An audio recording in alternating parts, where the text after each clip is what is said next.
जंगल में कई दिनों से मूसलाधार बारिश हो रही थी। रानो चिड़िया का घोंसला पुराना था और छत से पानी टपक रहा था।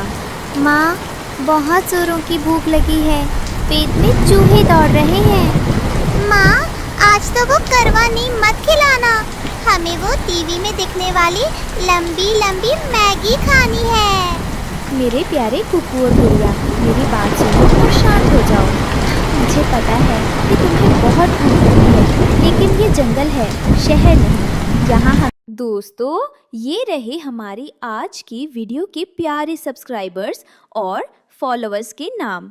अनमोल, सूरज कुमार, अरफिया, सना फातिमा, मुस्कान शाजिया, सुपी। जो नहीं चुने गए, चिंता मत करो, अगली बार तुम भी बन सकते हो जंगल के सुपरस्टार। दोस्तों, अगर आप भी चाहते हैं मैं आपका नाम अपनी कहानी में लूं, तो देर के लिए वो टीवी में दिखने वाली लंबी लंबी मैगी कहाँ मिलेगी? मैं अभी जाती हूँ। बाहर कितना भी पानी क्यों ना बरस रहा हो, मैं तुम्हारे लिए कुछ अच्छा ढूंढ कर लाती हूँ, जिससे तुम्हारा पेट भर जाए। रानो, बाहर बहुत बारिश है, तुम कैसे जाओगी? टुन्नू जी, मैं जानती हूँ कि बाहर मूसलाधार बारिश हो रही है और ये कितना खतरनाक है, लेकिन मुझसे अपने बच्चों की भूख देखी नहीं जा रही है। एक माँ के लिए इससे बड़ा दुख और कोई नहीं हो सकता। मुझे जाना ही होगा, मुझे उनके लिए कुछ न कुछ लाना ही पड़ेगा। रानो भीगते हुए उड़कर लालू तोता की दुकान पर पहुँचती है। लालू अपनी दुकान समेट रहा था। लालू भैया, मैं जानती हूँ कि मेरा पहले का थोड़ा सा उधार बाकी है, लेकिन क्या आप हम पर थोड़ी और दया कर सकते हैं? क्या इस समय थोड़ा दाना उधार मिल सकता है? मैं कसम खाती हूँ, टुन्नू जी के ठीक होते ही हम एक एक दाना चुका देंगे। अरे रानो दीदी, आप फिर आ गई। पहले का उधार तो बाकी है। इस बारिश में मेरा धंधा एकदम चौपट है। नो उधार, सॉरी दीदी। भैया, आप मेरी मजबूरी को समझिए। मेरे मासूम बच्चे 2 दिन से भूखे हैं और मेरे पास उन्हें देने के लिए एक पत्ता भी नहीं है। ये मेरे लिए जीवन मरण का सवाल है। क्या आप एक माँ की मदद नहीं करेंगे? रानो निराश होकर जंगल के किनारे उस जगह पर गई जहाँ इंसान पिकनिक मनाने आते थे। वहाँ सब कुछ गीला था। तभी उसे कीचड़ में एक चमकीला पैकेट और कुछ सुनहरे बीज दिखाई दिए। ये देखो, ये तो वही मैगी का खाली पैकेट है जो इंसान फेंक गए थे, और शायद ये जो सुनहरे कण हैं वो उसी का मसाला या बीज है। खुशबू तो इसमें बहुत ही अच्छी आ रही है। अगर मैं इसे बोऊं तो शायद इससे कुछ ऐसा उग आए जिससे मेरे बच्चों का पेट भर जाए। मेरे लिए अब यही आखिरी उम्मीद है। रानो ने उम्मीद के साथ उस बीज को उठाया और वापस उड़ चली। रानो घर के ठीक नीचे वाली जमीन पर उतरी। उसने गीली मिट्टी खोदी और उस सुनहरे बीज को वहां दबा दिया। उसकी आंखों से टप टप आंसू उस बीज पर गिरे। हे भगवान, मेरे पास बच्चों को खिलाने के लिए कुछ नहीं है। मेरी ममता की लाज रखना। इस बीज से जो भी उगे मेरे बच्चों का पेट भर जाए। रानो के आंसुओं ने बीज में एक जादुई जान डाल दी। सुबह हुई और बारिश रुक गई। अचानक पूरे घर में एक बहुत ही स्वादिष्ट मसालेदार खुशबू फैल गई। कुकू और गुड़िया नींद से जागे। माँ, ये खुशबू कहाँ से आ रही है?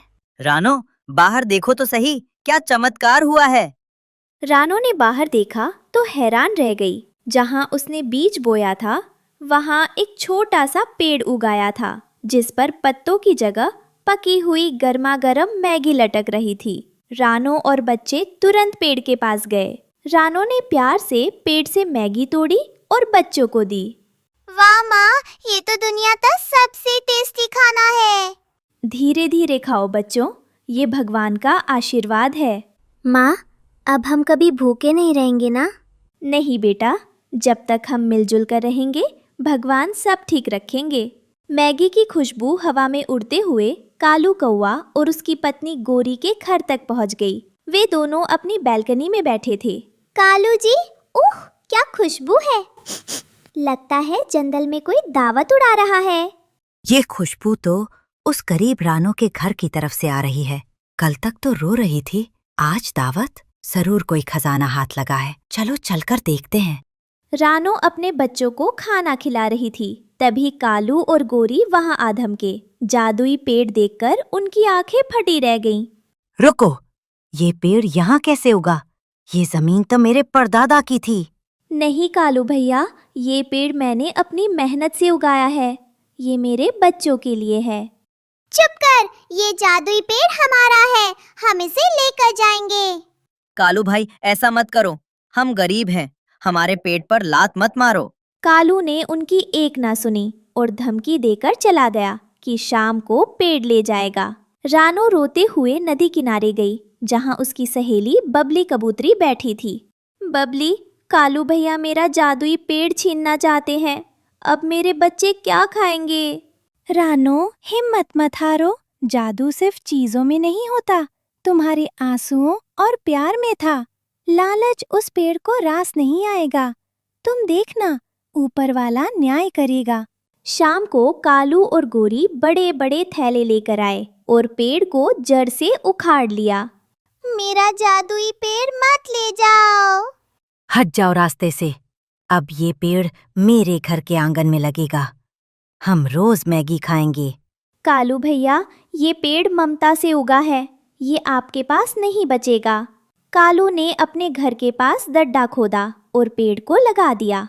दोनों पति पत्नी खाने के लिए लपके, लेकिन जैसे ही उन्होंने मैगी तोड़ी, एक अजीब घटना हुई। मेरी चोंच! हाय दैया, ये क्या? ये तो मैगी नहीं, ये तो कांटेदार सूखी झाड़ियाँ है। रानो के आंसुओं से उगा वो पेड़ लालची हाथों में आते ही सूख कर कांटा बन गया था। नूडल्स लकड़ी बन रहे थे। ये रानो ने जरूर कोई काला जादू किया है, फेंको इस बेकार पेड़ को। गुस्से में तिलमिलाते हुए कालू कौवा ने ऊपर से ही वो सूखा कांटेदार पेड़ रानो के आंगन में पटक दिया। ये लो अपना मनहूस पेड़ रानो, इसने मेरा मुंह जख्मी कर दिया, हमें नहीं चाहिए तुम्हारा ये जादू। कालू और गोरी वहां से चले जाते हैं। रानो दौड़कर उस बेजान पेड़ के पास गई और वापस मिट्टी में गाड़ दिया। अगली सुबह मैगी की जगह उस पर मीठे और रसीले फल लटक रहे थे।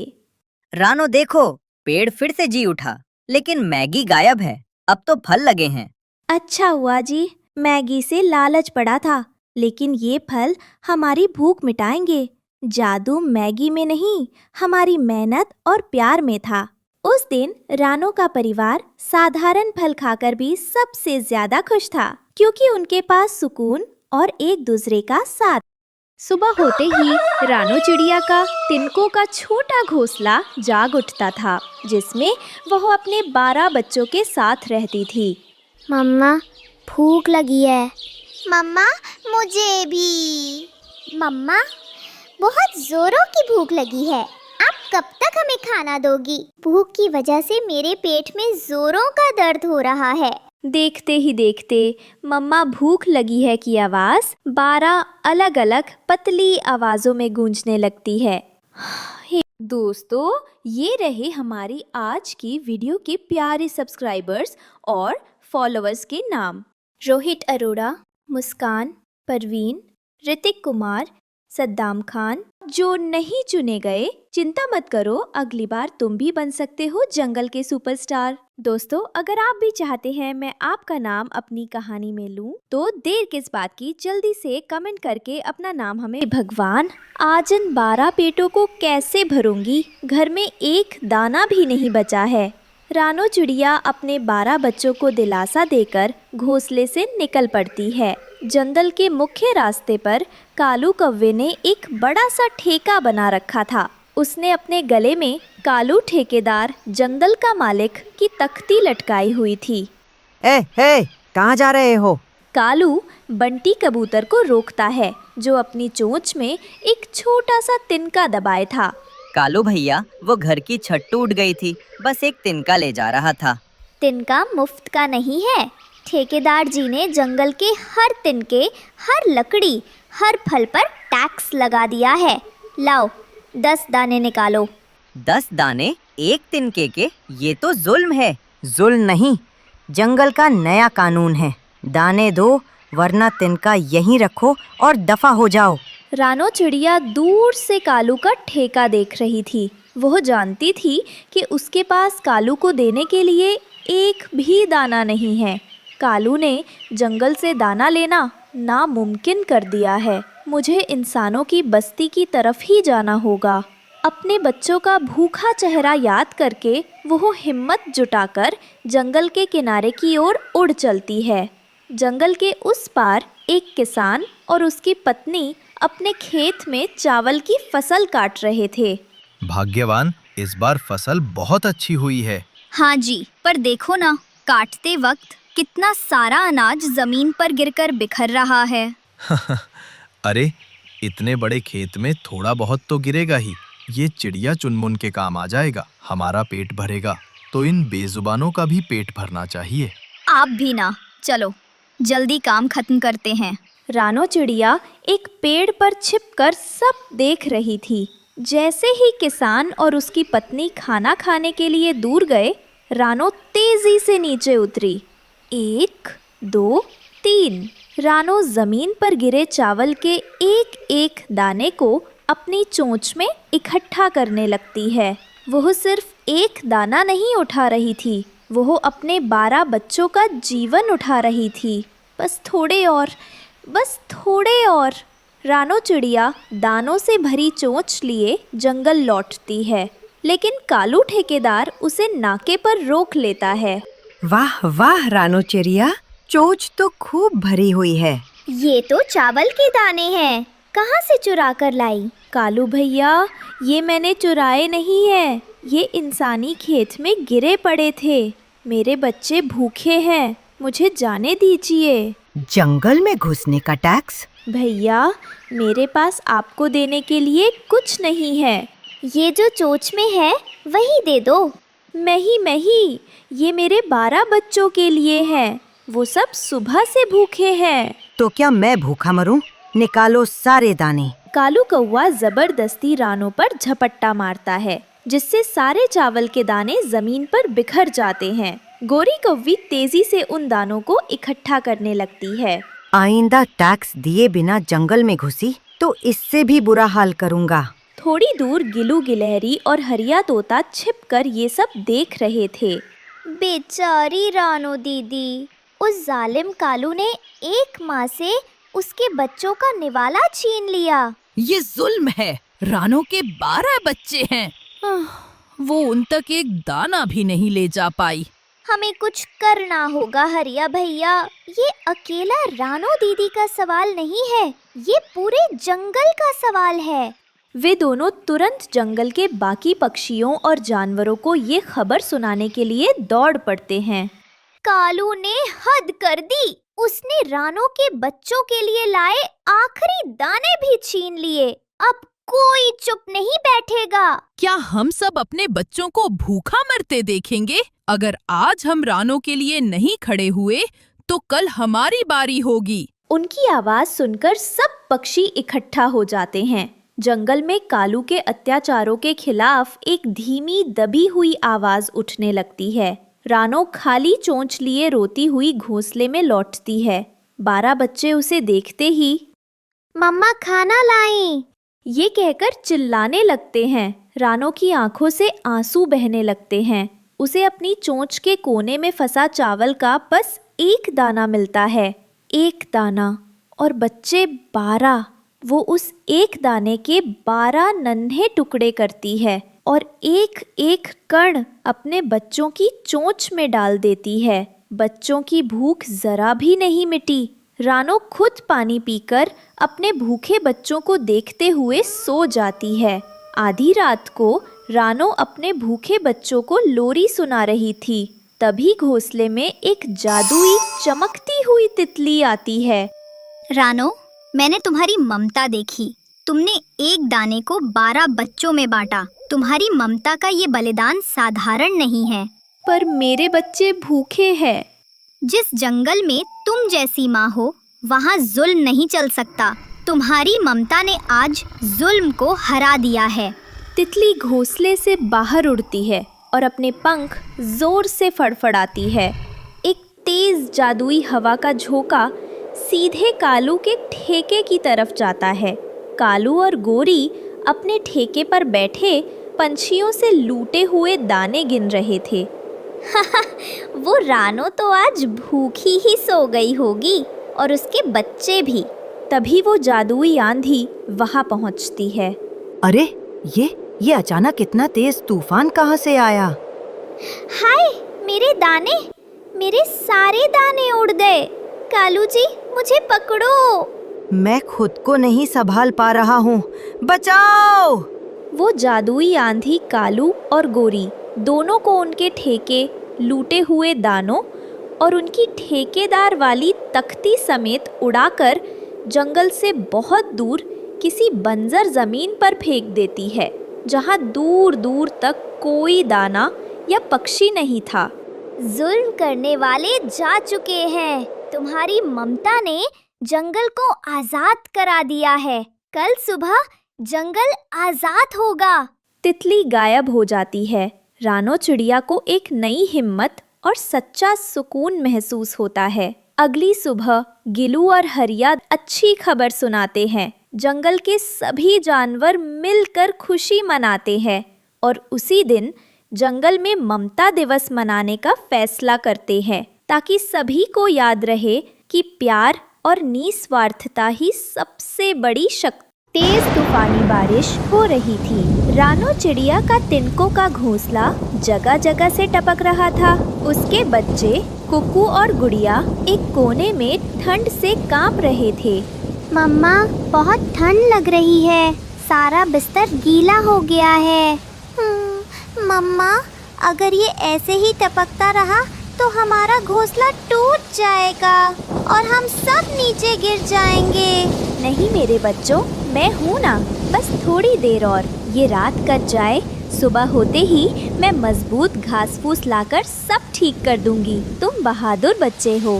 रानो चिड़िया रोते हुए अपने टपकते घोंसले को देखती रहती है। थोड़ी दूर कालू कौवा और गोरी कव्वी अपने पक्के घोंसले से बारिश का नज़ारा देख रहे थे। सुनते हो जी, लगता है आज रात रानो और उसके बच्चे बारिश में बह ही जाएंगे। टप टप टप। देखो तो कितनी बेचारी लग रही है। अरे बहने दो, किस्मत वालों को ही मिलता है पक्का घर। वो रानो तो है ही मनहूस, जिसने कभी मेहनत से काम नहीं किया। उसे तो बस रोना आता है। काश हमारे पास इससे भी बड़ा हीरो का घर होता। रानो चिड़िया मदद की आस में हरिया तोते के घर पहुंचती है और कांपते हुए दरवाजा खटखटाती है। हरिया भैया, हरियाली भाभी, दरवाजा खोलिए। हरिया तोता दरवाजा खोलता है। रानो बहन, आप इस भयंकर तूफान में क्या हुआ? भैया, मेरा तिनकों का घोंसला पूरा गल गया। मेरे बच्चे ठंड से कांप रहे हैं और अब तो घोंसला गिरने भी वाला है। बस आज रात के लिए एक कोना दे दीजिए, सुबह होते ही मैं चली जाऊंगी। हरिया तोते ने अपने घर की टपकती छत की तरफ देखा, जो तेज हवा से हिल रही थी। रानो बहन, मैं आपकी मदद करना चाहता हूँ, पर सच ये है कि मेरा अपना घर भी ज्यादा मजबूत नहीं है। अगर तुम और तुम्हारे बच्चे यहाँ आ गए तो जरा सी भी तेज हवा में ये छत हम सबका वजन नहीं उठा पाएगी और सब टूट जाएगा। हाँ बहन, ये छत हम सबका वजन नहीं उठा पाएगी। हमें माफ कर दीजिए। कोई बात नहीं भैया, मैं समझती हूँ। रानो चिड़िया निराश होकर उस अंधेरी तूफानी रात में वापस अपने टपकते घोंसले की तरफ उड़ चली। अगली सुबह मौसम शांत था। रानो चिड़िया जंगल में लकड़ी लेने जाती है, पर उसका दिल बहुत दुखी था। वो एक पुराने पेड़ के पास बैठकर रोने लगती है। हे भगवान, मैं कैसी माँ हूँ, अपने बच्चों को एक सूखी छत भी नहीं दे सकती। वो पूरी रात ठंड में कांपते रहे और मैं एक माँ होने के नाते कुछ ना कर सकी। रानो के ममता भरे आंसू पेड़ की जड़ पर गिरते हैं। तभी उस पेड़ से एक तेज रोशनी निकलती है और एक जादुई परी प्रकट होती है। क्यों रो रही हो रानो चिड़िया? इतने दुख में क्यों हो? आप कौन? मैं इस जंगल की जादुई परी हूँ। मैंने तुम्हारी मेहनत और तुम्हारे अपने बच्चों के प्रति निस्वार्थ प्यार को पूरी रात देखा है। माँ का प्रेम सबसे बड़ा होता है। मांगो, तुम्हें क्या चाहिए? परी माता, मुझे धन दौलत, सोना चांदी या कोई बड़ा महल नहीं चाहिए। मेरी बस एक ही विनती है, मेरे बच्चों को एक ऐसी छोटी सी छत मिल जाए जो बारिश में जरा भी ना टपके, ताकि वो बस चैन से सो सके और मैं भी उन्हें निश्चिंत होकर देख सकूं। रानो, तुम्हारी आंखों में लालच नहीं, सिर्फ ममता है। मैं तुम्हारी निस्वार्थ भावना और संतोष से बहुत प्रसन्न हुई। परी अपनी छड़ी घुमाती है। जाओ रानो, घर जाओ। तुम्हारा वरदान तुम्हारी प्रतीक्षा कर रहा है। संतोष और ममता ही सबसे बड़े गुण हैं। रानो चिड़िया उड़कर वापस अपने घोंसले की जगह पहुंचती है और हैरान रह जाती है। उसके टूटे फूटे घोंसले की जगह एक छोटा खूबसूरत सोने का घर चमक रहा था। ये तो बिल्कुल नहीं टपकेगा, अब हमें ठंड नहीं लगेगी। मम्मा, ये देखो, जादुई घर। इसकी चमक तो सूरज से भी ज्यादा है। ये तो बिल्कुल नहीं टपकेगा। रानो चिड़िया की आंखों में खुशी के आंसू थे। वो अपने बच्चों के साथ उस सुनहरे घर में चली जाती है। जंगल में रानो के सोने के घर की खबर आग की तरह फैल गई। सोने का घर इस रानो के लिए? ये जरूर कोई चाल है। ये घर हमारा होना चाहिए। हमें इस रानो से ज्यादा कीमती घर चाहिए। जी, पता करो ये उसे मिला कैसे। अगर रानो को मिल सकता है तो हमें क्यों नहीं? हरिया तोता, हरियाली तोती और बंटी कबूतर रानो को बधाई देने आते हैं। रानो बहन, ये तो चमत्कार हो गया। आखिरकार आपकी मेहनत सफल हुई। ये सब जादुई परी की कृपा है हरिया भैया। मैं तो बस अपने बच्चों के लिए एक छत मांग रही थी, उन्होंने तो सोने का घर दे दिया। ये बातें कालू और गोरी छुपकर सुन लेते हैं। अच्छा, तो ये सब उस जादुई परी का किया धरा है। कालू और गोरी उसी पुराने पेड़ के पास जाते हैं और जोर जोर से रोने का नाटक करने लगते हैं। हाय, हम लुट गए, हम मर गए। हमारे पास रहने को घर नहीं है। हाँ, हमारे बच्चे भूखे प्यासे हैं। जादुई परी फिर से प्रकट होती है, लेकिन इस बार उसकी आंखों में गुस्सा था। क्यों झूठ बोल रहे हो कालू? तुम्हारे पास तो पक्का घर है। परी, हमें रानो से दुगना बड़ा सोने का घर चाहिए और उसमें हीरे भी लगे हों। लालची कौवे, रानो को उसकी अच्छाई और संतोष का इनाम मिला था। तुम्हारे मन में सिर्फ लालच भरा है। हमें कुछ नहीं सुनना। हमें घर चाहिए, मतलब चाहिए। तुम्हें तुम्हारी लालच का फल जरूर मिलेगा। परी अपनी छड़ी घुमाती है और गायब हो जाती है। कालू और गोरी खुशी से उड़ते हुए अपने घोंसले की तरफ जाते हैं, लेकिन जैसे ही वो वहां पहुंचते हैं, तेज आंधी और बारिश आती है और उनका पक्का घोंसला तिनके तिनके की तरह बिखर कर उड़ जाता है। नहीं, ये क्या हो गया? हाय, हमारा घर चला गया। अब हम कहाँ रहेंगे? कालू और गोरी अब बेघर होकर बारिश में भीग रहे थे, ठीक वैसे ही जैसे एक रात पहले रानो भीग रही थी। उन्हें ठंड से कांपता देख रानो चिड़िया अपने सोने के घर से बाहर आई। कालू भैया, गोरी बहन, बारिश बहुत तेज है। जब तक मौसम ठीक नहीं होता, आप लोग मेरे घर के बरामदे में रह सकते हैं। बंटी कबूतर और हरिया तोता अपनी खिड़की से ये देख रहे थे। रानो बहन, आपने फिर अपनी अच्छाई दिखा दी। जिन्होंने आपका मजाक उड़ाया, आप उन्हीं की मदद कर रही हैं। हरिया भैया, परी माता ने मुझे घर दिया है, लेकिन इंसानियत तो हमें खुद ही रखनी पड़ती है। मेरे बच्चों को सूखी छत मिली, अब किसी और को भी दुख में नहीं देखना चाहिए। कालू और गोरी शर्म से अपनी नजरें झुका लेते हैं। रानो बहन, हमें माफ कर दो। जब आपको मदद की जरूरत थी, हमने आपका मजाक उड़ाया, पर आज आपने हमारे बुरे वक्त में साथ दिया। उन्हें समझ आ गया था कि लालच का फल बहुत बुरा होता है, जबकि संतोष और दया सोने से भी ज्यादा कीमती। नदी के किनारे एक पुराने कमजोर पेड़ पर रानो चिड़िया का एक छोटा सा घोंसला था। इस घोंसले में रानो चिड़िया अपने दो छोटे बच्चों गुड़िया चिड़िया और कुप्पू चिड़ा के साथ सिमटी हुई थी। बाहर बर्फीली हवा साए साए कर रही थी और घोंसले के हर सुराख से वो कहर बनकर अंदर दाखिल हो रही थी। माँ, बहुत ठंड लग रही है। माँ, भूख भी लगी है, पेट में कुछ नहीं है। मेरे बच्चों, बस थोड़ा सा सब्र करो। देखो, मैं तुम्हें अपने पंखों में गर्मी दे रही हूँ। सुबह होते ही मैं आप लोगों के लिए दाना ले आऊंगी। और जो ठंड पड़ रही थी वो मामूली नहीं थी, ये एक बर्फीले तूफान का आगाज था। अगली सुबह ठंड और बढ़ चुकी थी। जमीन पर बर्फ की हल्की चादर बिछ गई थी। रानो के बच्चे ठंड और भूख से बेहाल थे। रानो ने हिम्मत जुटाई और उड़कर जंगल के सबसे मजबूत पेड़ पर बने कालू कौवे के घर पहुंची। कालू भाई, दरवाजा खोलिए। कालू भाई। कालू कौवे ने बेमन से दरवाजा खोला। क्या बात है रानो, सुबह सुबह हमारी नींद खराब कर दी। कालू भाई, मेरे बच्चे भूख से मर रहे हैं। घोंसले में एक दाना नहीं है और ठंड से वो बेहाल हैं। अगर आपके पास कुछ खाने को हो, बस थोड़ा सा।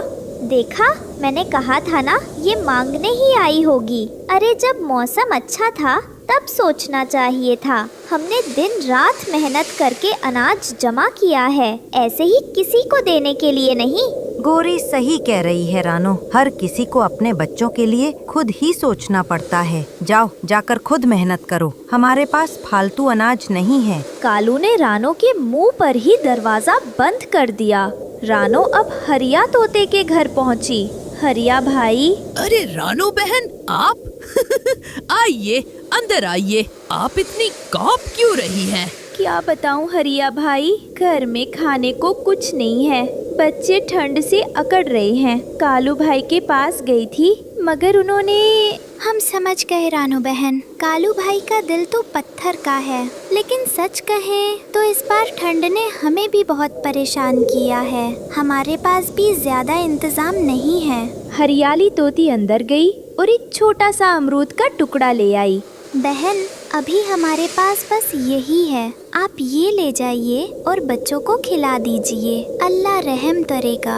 आपका बहुत बहुत शुक्रिया हरियाली बहन, आपने मेरे बच्चों के बारे में सोचा। वो जानती थी कि इतने से 2 बच्चों का पेट कैसे भरेगा। रानो ने सोचा कि एक और कोशिश की जाए। वो बड्डी कबूतर और बबली कबूतरी के घोंसले पर गई। उनके बेटे बिट्टू ने रानो को देखा। अम्मी देखो, रानो आंटी आई हैं। रानो बहन, आप इस तूफान में, सब खैरियत तो है? बंटी भाई, बच्चे भूखे हैं।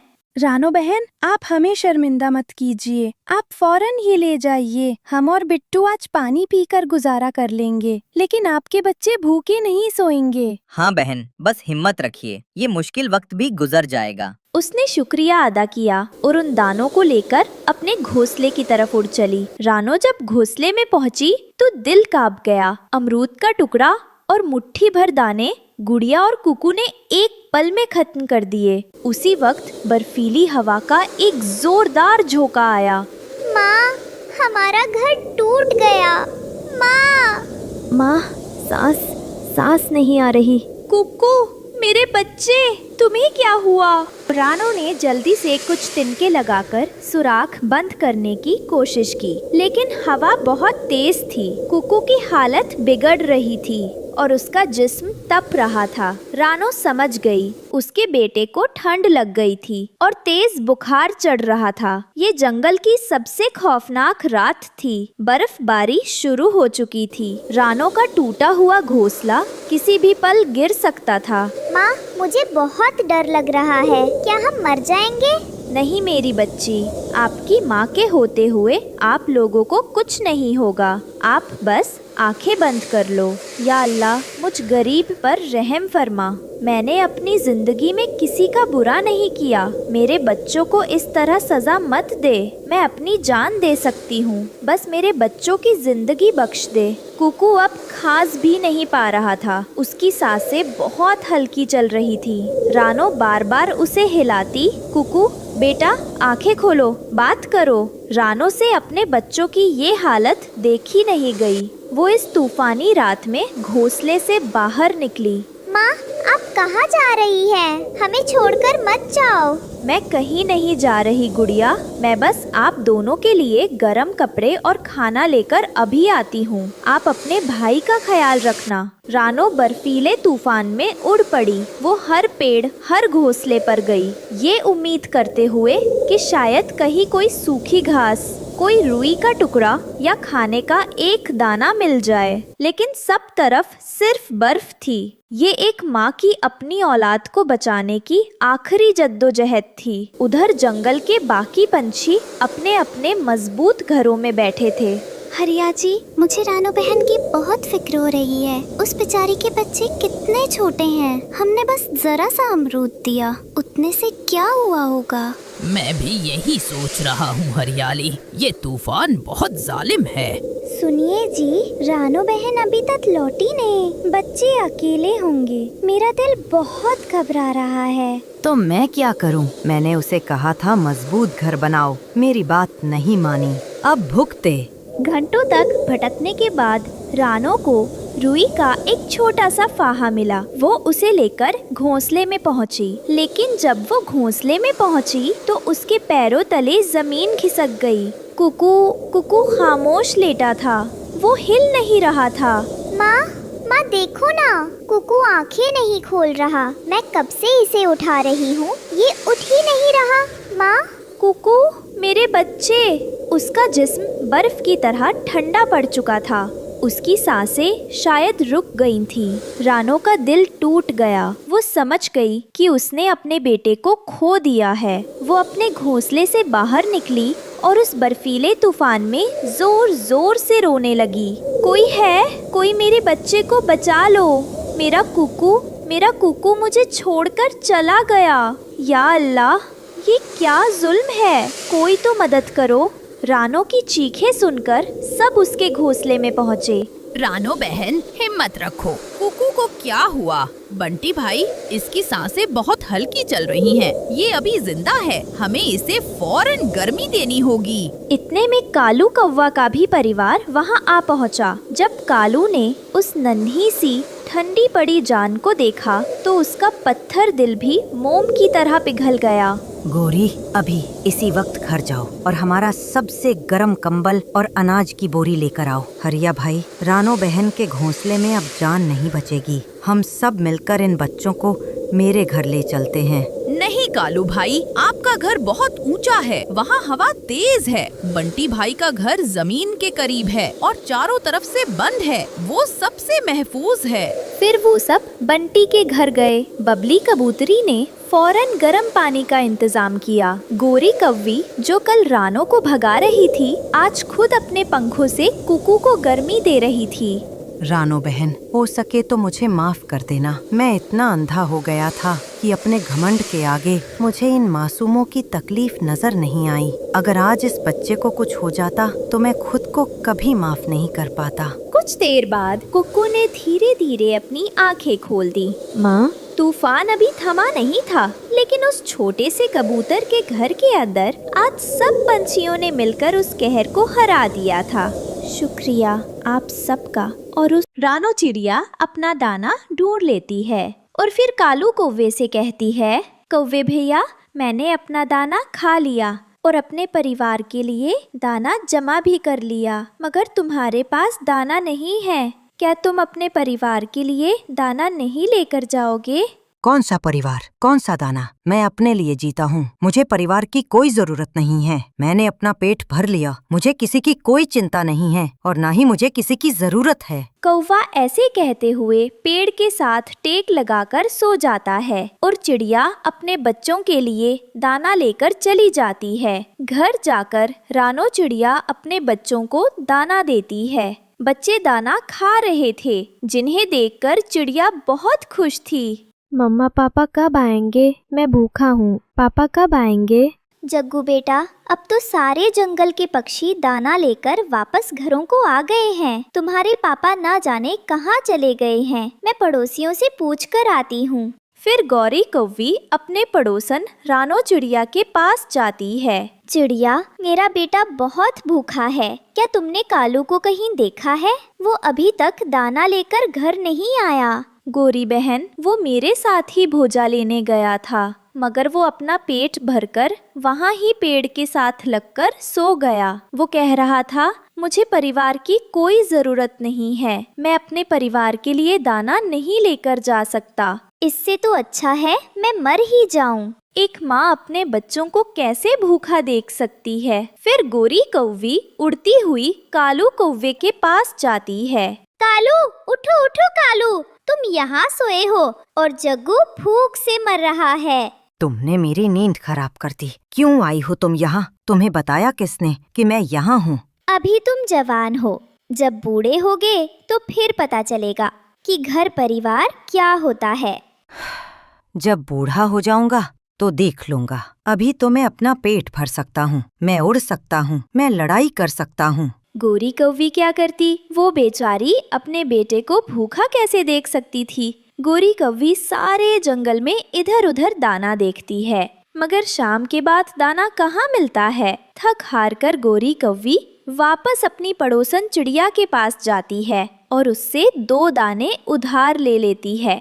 चिड़िया, कल से मैं भी तुम्हारे साथ दाना लेने जाया करूंगी। जब तुम दाना लेने जाओ तो जाते समय मुझे साथ ले जाना। गोरी, मैं तो सुबह सवेरे ही निकल जाती हूँ, मैं तुम्हें भी साथ ले जाऊंगी। गोरी कौवी अपने बेटे जग्गू को दाना देती है और वो दोनों माँ बेटा सो जाते हैं। आधी रात के बाद कालू कौवा घर आता है और चुपके से अपने घोंसले में लेटकर सो जाता है। सुबह सवेरे ही चिड़िया गोरी कौवी को लेने आ जाती है। कालू अभी तक सोया हुआ है। रात ना जाने किस समय घर आया और ना जाने अब कब उठेगा। मम्मा, मैं भी सो जाऊंगा, पापा मुझे पीछे से मारते हैं। नहीं बेटा, तुम थक जाओगे। गौरी और रानो चिड़िया दाना लेने चली जाती हैं। चिड़िया और कौवी दाना ढूंढ रही थी कि वहाँ भागा भागा तोता आ जाता है। चिड़िया, चिड़िया, कल जंगल में तूफान आने वाला है। हमें तूफान के आने से पहले किसी सुरक्षित जगह पर जाना होगा। मगर कहाँ तोते? सब पक्षी कहाँ जा रहे हैं? मैंने और कबूतर ने फैसला किया है कि हम सब पूर्व वाले जंगल चले जाएंगे। वहाँ का तापमान भी ठीक है और भोजन की भी कोई कमी नहीं है। कालू नहीं मानेगा, वो कभी भी हमें तुम लोगों के साथ नहीं जाने देगा। गोरी, कब तक उस आवारा कौवे के सहारे जिंदगी गुजारोगी? अपने बेटे की खातिर तुम्हें फैसला करना होगा। अगर वो ना भी माने तो तुम्हें हमारे साथ जाना ही होगा, क्योंकि पिछली बार तूफान में कई पक्षी मारे गए थे। शाम को गोरी कौवी घर जाकर कालू से कहती है, जग्गू के पापा, अब हमें यहाँ से जाना होगा। सब जा रहे हैं क्योंकि कल जंगल में तूफान आ रहा है। कोई नहीं जाएगा, वो जाते हैं तो जाएं, हम तो इसी जंगल में रहेंगे। मुझसे दूसरे जंगल जाकर नया घर नहीं बनेगा।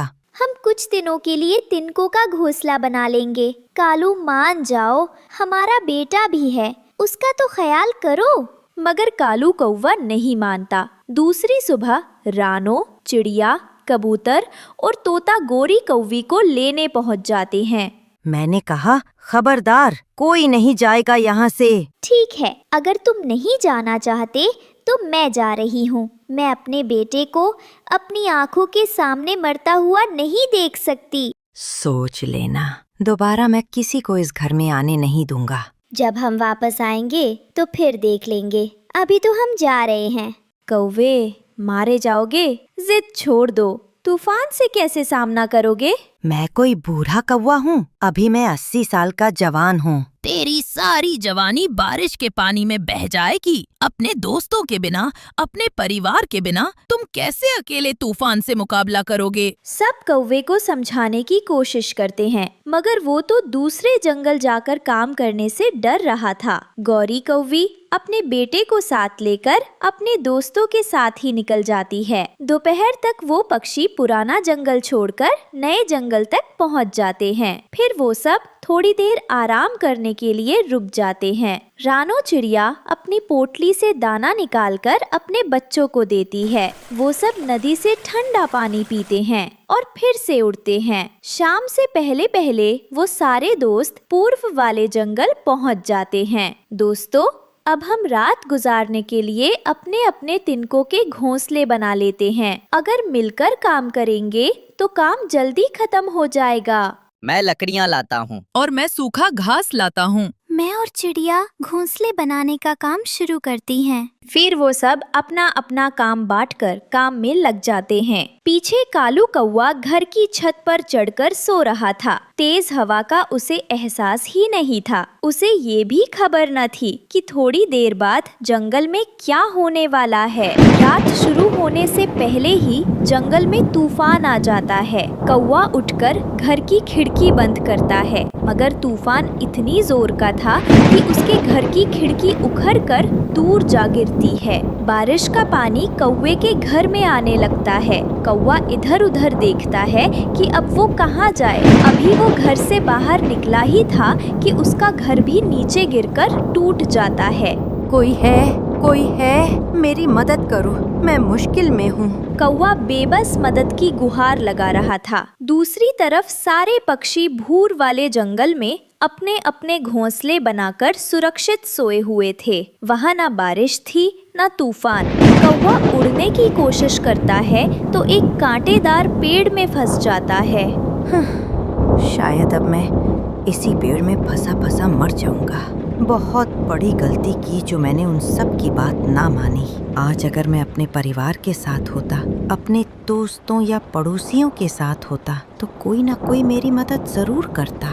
सारी रात तेज हवा से मार खाते खाते सुबह तक कौवा अपनी जान खो बैठता। माँ बाप के दुख, सुख, खुशी, गम और जिंदगी की सारी आशाएं अपनी संतान के साथ ही जुड़ी होती हैं। रानो चिड़िया मुश्किल हालात में भी अपनी बेटी गुड़िया को पढ़ा रही थी। घर में कुछ खाने को होता या ना होता, लेकिन मम्मा चिड़िया अपनी बेटी की पढ़ाई की हर जरूरत पूरी करती थी। गुड़िया बेटी, क्या कल कॉलेज से छुट्टी है? मम्मा, छुट्टी तो नहीं है, लेकिन मैं नहीं जाऊंगी। वो क्यों बेटी? मम्मा, कल कॉलेज में एक फंक्शन है, वहाँ बड़े बड़े अमीरों के पक्षी ही जाएंगे। मेरे पास तो शूज भी पुराने हैं और कोई ढंग का बैग भी नहीं है। मैं हूँ ना मेरी बेटी, जाएगी, जरूर जाएगी। मम्मा चिड़िया उसी वक्त जंगल के बाजार जाती है और अपनी बेटी के लिए सुंदर से शूज और खूबसूरत लाल रंग का बैग खरीदती है। मेरी गुड़िया के पास ये बैग बहुत अच्छा लगेगा।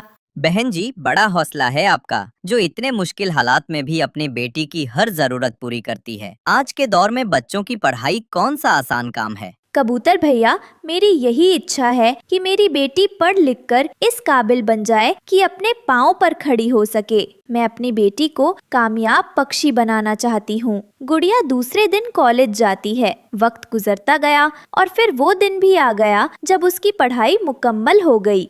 मम्मा, आज मैं बहुत खुश हूँ। मैंने आपका सपना पूरा कर दिया। मैंने कॉलेज में पहला पोजीशन लिया है। मेरी बेटी, मेरे सपने तो अब और भी बड़े हैं। मेरा सपना है कि मेरी बेटी बहुत बड़ी ऑफिसर बने। जो मुश्किलें मैंने देखी हैं, मेरी बेटी उन्हें कभी ना देखे। मम्मा, अगर मैं यहाँ तक पहुँच गई हूँ तो आगे भी जाऊँगी। मैं आपकी हर ख्वाहिश पूरी करूँगी। अब मम्मा चिड़िया अपनी बेटी के लिए नौकरी की तलाश में थी। तभी तोता मिलता है। तोते भैया, गुड़िया ने बहुत अच्छे नंबर लिए हैं, पूरे कॉलेज में फर्स्ट आई है। अब सोच रही हूँ कि मेरी बेटी को कोई अच्छी सी नौकरी मिल जाए। समय लगेगा बहन। इन दिनों जंगल में नौकरी मिलना भी मुश्किल है। कितने ही पढ़े लिखे पक्षी डिग्रियां पंखों में उठाए मारे मारे फिर रहे हैं। तोते की बात सुनकर मम्मा चिड़िया निराश हो जाती है। क्या ऐसा है? मैं तो सोचती थी जिस दिन मेरी गुड़िया की पढ़ाई मुकम्मल होगी उसी दिन उसे नौकरी मिल जाएगी। मम्मा, मेरी सीवी और बाकी सारे कागजात कहाँ हैं? सब संभालकर संदूक में रखे हैं। मम्मा, आज मैं ICICI बैंक में सीवी जमा करवाने जा रही हूँ। वहाँ एक वैकेंसी खाली है। हाँ बेटी, किस्मत आजमा लो, हो सकता है वही नौकरी मिल जाए। गुड़िया बैंक पहुँचती है। गार्ड उसे अंदर भेजता है। अंदर जाकर 1 नंबर रूम में जाएं। जी अंकल, धन्यवाद। गुड़िया 1 नंबर रूम में जाती है। वहाँ मैनेजर बैठा है। गुड़िया नाम है ना तुम्हारा? जी सर, मेरा नाम गुड़िया है और मैं पहाड़ों वाले जंगल में रहती हूँ। क्या? पहाड़ों वाला जंगल? मैं भी वहीं रहता हूँ, झरने के पास। अच्छा, मैं भी अपनी मम्मा के साथ अक्सर झरने पर जाती हूँ। मेरा घर बेरी के पेड़ पर है। वो नीम का पेड़ है ना बड़ा, वहाँ तो एक चिड़िया रहती थी। उसका पति बारिश में गुजर गया था। नाम था रानो चिड़िया। जी सर, वही मेरी मम्मा है। फिर तो तुम अपनी ही बच्ची हुई। अब कैसा इंटरव्यू? अपनी मम्मा से कहना मैं कल शाम छुट्टी पर घर आऊंगा, मिलना जरूर। Thank you uncle, thank you so much. मुझे सच में इस नौकरी की बहुत जरूरत थी। गुड़िया खुशी खुशी घर लौटती है। बेटी क्या बना, इंटरव्यू हो गया? मम्मा, बिना इंटरव्यू की ही नौकरी मिल गई। बैंक मैनेजर हमारे जंगल का ही कौवा निकला, कालू अंकल। उनका घर झरने के पास है, वो आपको भी जानता है। अच्छा, कौन? नाम क्या था उनका? उनका नाम था कालू। उन्होंने मुझे चाय पानी का भी पूछा था। कालू? क्या वो कालू कौवा था आईसीआईसीआई बैंक का मैनेजर? जी मम्मा, उन्होंने कल अपने घर बुलाया है। उन्होंने कहा था कि आप जाकर उनसे मिल ले, नौकरी पक्की। सुन गरीब चिड़िया, देखूंगी मैं भी कब तेरी गरीब बेटी पढ़ लिख कर ऑफिसर बनेगी। खाने के लाले हैं और सपने बड़े बड़े। गरीब के बच्चे गरीब ही रहते हैं, समझी? मम्मा चिड़िया को कोई बात याद आ गई थी। मम्मा, क्या सोचने लगी आप? गुड़िया बेटी, मैं उन कौवों के परिवार को अच्छी तरह जानती हूँ। वो इतने अच्छे नहीं जितने आपको लगे। जरूर कुछ बड़ा मांगेंगे नौकरी के बदले। दूसरे दिन मम्मा चिड़िया अपने घर से निकलती है। मम्मा चिड़िया रास्ते से कुछ फल लेती है। गुड़िया भी अपनी मम्मा के साथ थी। दोनों माँ बेटी 10 बजे झरने के पास पहुँच जाती हैं। एक घर के बाहर बड़ी सी नंबर प्लेट लगी हुई थी। मम्मा, वो सामने वाला घर है कालू अंकल का। दोनों माँ बेटी कव्वेले घर के पास जाकर बेल बजाती देती हैं। गोरी कवि कालू कौवे की पत्नी दरवाजा खोलती है। आंटी, कालू अंकल का घर यही है ना? क्या पढ़ नहीं सकती? दरवाजे पर लिखा है। जी आंटी, पढ़ा तो है, फिर भी पूछ लिया। गुड़िया और उसकी मम्मा घर के अंदर चली जाती हैं। कालू अखबार पढ़ रहा था। नमस्ते अंकल जी। आ गई आप? ये बेटी है आपकी, नौकरी लेने आई थी। देखो, नौकरी ऐसे नहीं मिलती। फिर कैसे मिलती है अंकल? गोरी, इनसे बात कर लो। ये बेटी है इस चिड़िया की, नौकरी लेने आई थी कल मेरे पास। मैंने इन्हें घर बुला लिया।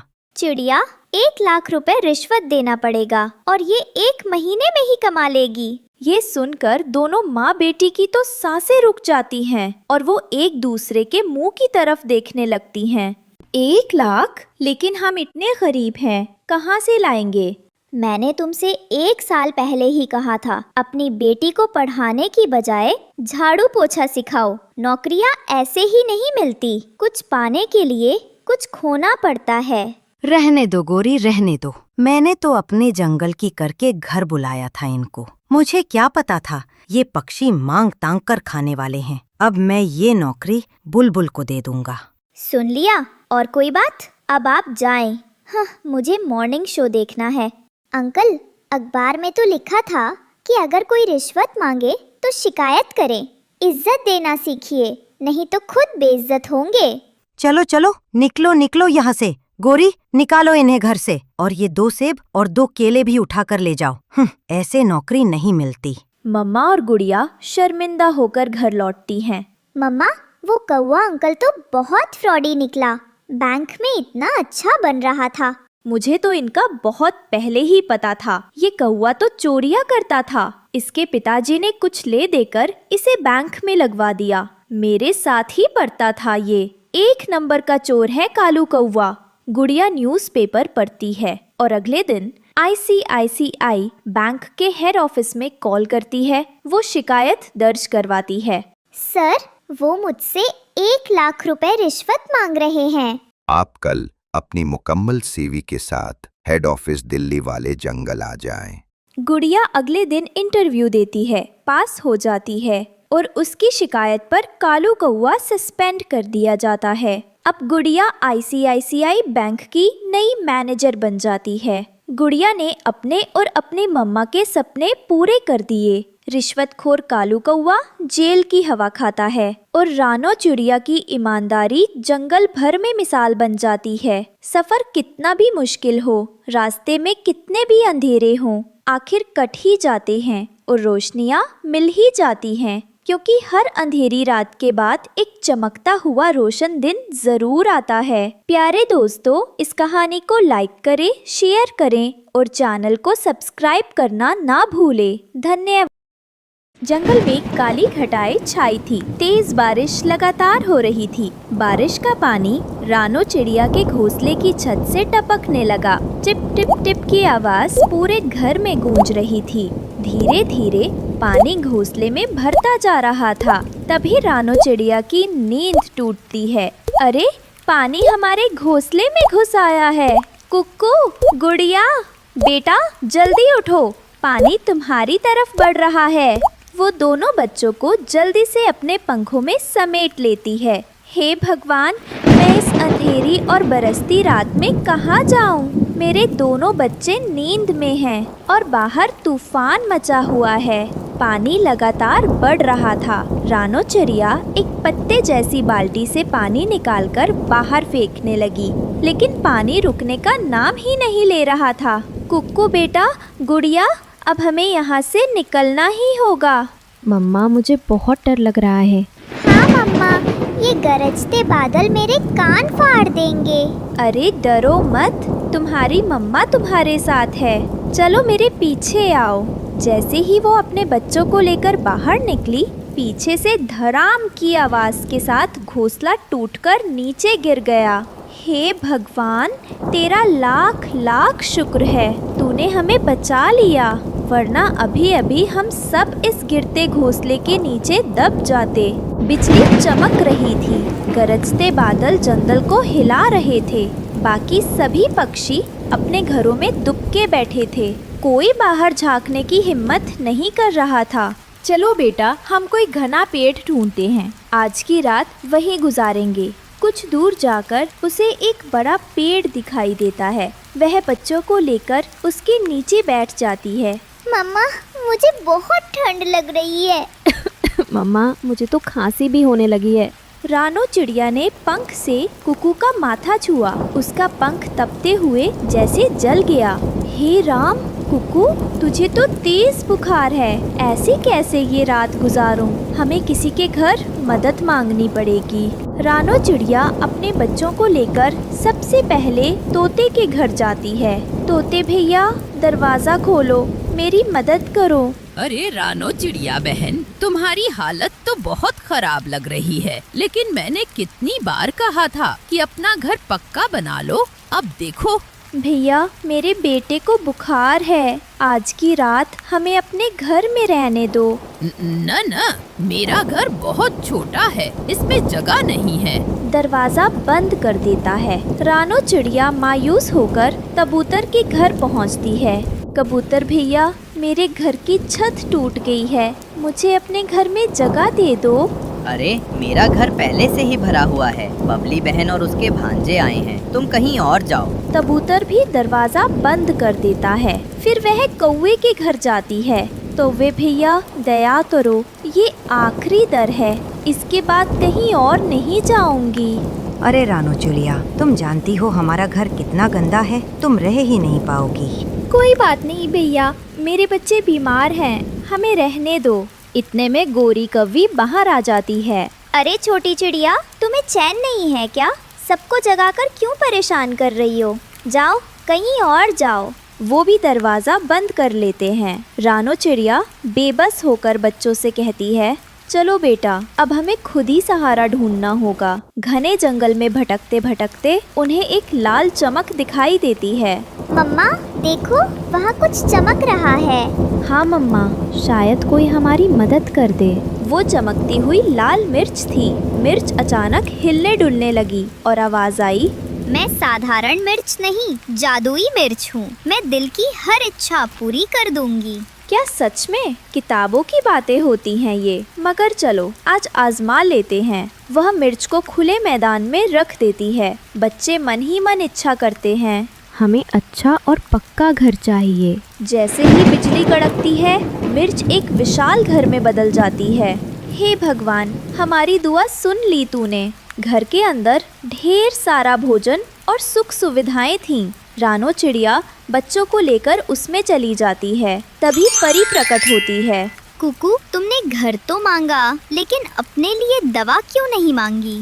परी जी, मैं तो सह लूँगा, पर मेरी माँ और बहन कहाँ जाते इस बारिश में? बहुत अच्छा बेटा, तुम्हारे इस त्याग का फल मिलेगा। अब तुम्हारे घर में सब सुख सुविधाएं होंगी।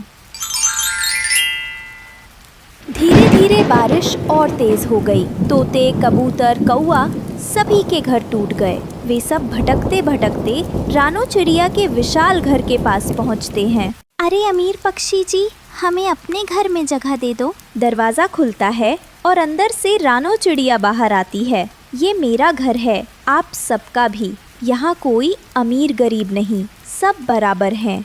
सभी पक्षी शर्मिंदा होकर सिर झुका लेते हैं। बहन, जब तुम मेरे दरवाजे पर आई थी तो मैंने बहाने बना दिए। कहा कि मेरा घर भरा हुआ है, लेकिन सच ये है कि मेरा दिल छोटा था। माफ कर दो मुझे।